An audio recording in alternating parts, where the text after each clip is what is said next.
One day at my studio, we had clients in like we normally do, and they were eating lunch, and a guy started choking. And the engineer, having some idea what to do, started asking him if he could breathe, and he could at first and then he couldn't, so we gave him the Heimlich maneuver, and that guy possibly could have choked to death.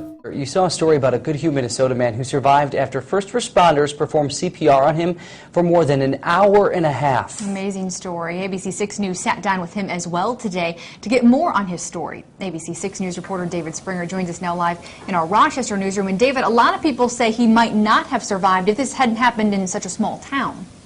Yeah, the town of Goodhue only has about 800 residents, but in what some people would call a typical small Midwestern town response, a handful of those people banded together to perform CPR on a man that most people probably would have just given up on.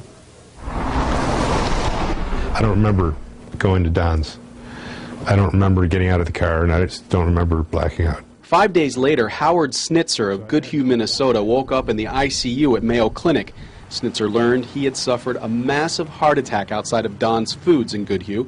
He also learned that first responders had performed CPR on him for more than an hour and a half. You know, to go so long into CPR and to resuscitating someone is, you know, I think what the previous record was like 45 minutes. And they worked 96.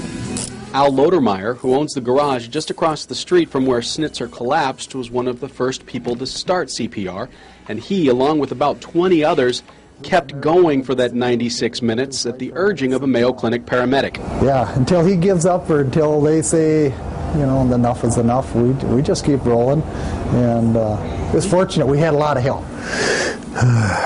Less than 50 days after his heart attack, Snitzer is home and doing just fine.